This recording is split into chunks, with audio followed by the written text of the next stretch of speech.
Hey everyone, Night PCS book reader here.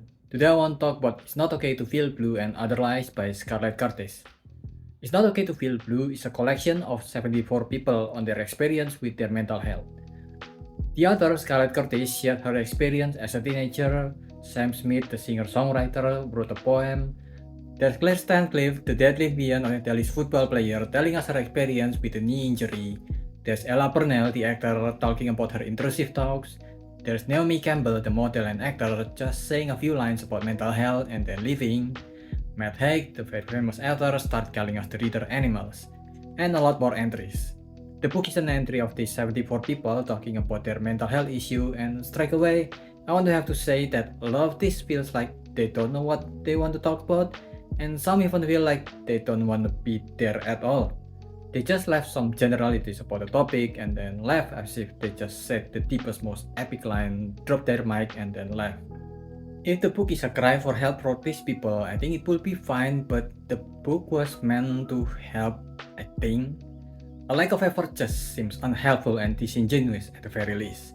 And for a book filled with entries from so many people, I don't know how they managed to make it feel like it's all coming from the same social circle. And those circle kinda requires you to come from a more wealthy or famous background. The best way I can describe it is that it feels very Los Angeles or very posh. I don't know if that makes sense or not.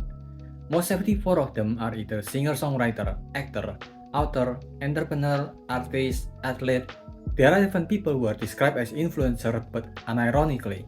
I think that's why, for lack of a better word, parts of the book feels like rich and famous people complaining. And by that I don't mean they cannot complain or cannot have their own mental health problems.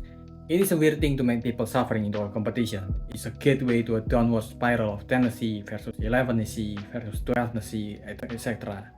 What I'm trying to say is that it can make the book a lot harder for people to take more seriously and a lot harder to relate to, since most of these are upper class of society problems.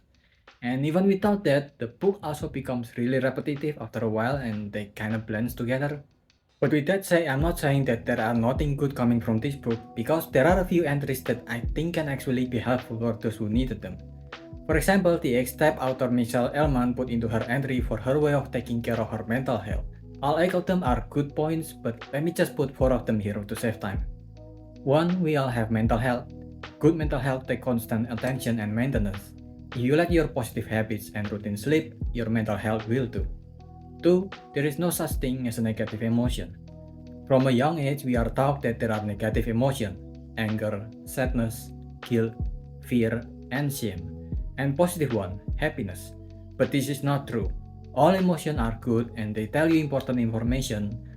Like anger might tell you about your boundaries and being cross.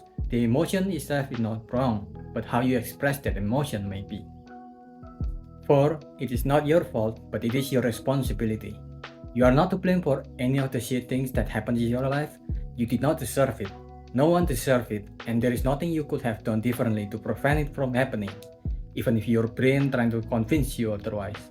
It is, however, your responsibility to change how you react, because you are the only person who can, and you are the person it is affecting the most.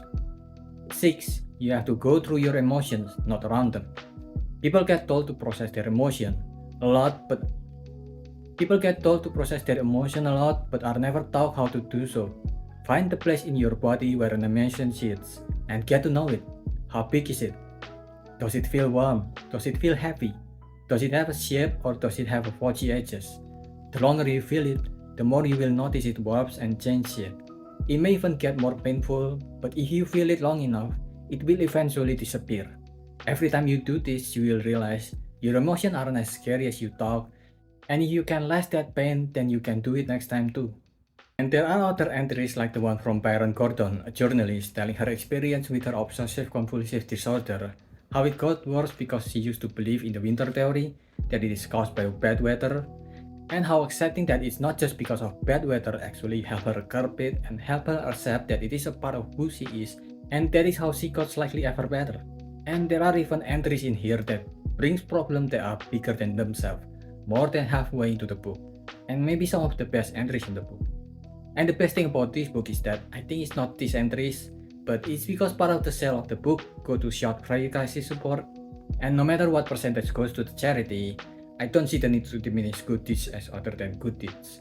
I think that parts of the reason why the book is mostly filled with so many famous people to up the sale, but hey, credit where credit is due. And the book does have a few entries that not only people can relate to, but even have some legitimately good advice. And I do believe that the book was made with good intention from reading the whole book. So if you read this and there are parts that does help you, hey, good for you. I'm glad that the book can help you in any shape or form. But since I'm also looking at it from a critic sense, this book feels so much like a self-help book despite what the author said. It inflates the word counts and the pages numbers only. Instead of one author, we have 74 authors. It's the kind of book that can make people think that reading are supposed to be miserable because it's a productive use of your time, when it's not. There are good entries in the book, but it is burdened by a lot of the very bad ones. So much of the book is wasted potential that they can just delve deeper if they want to.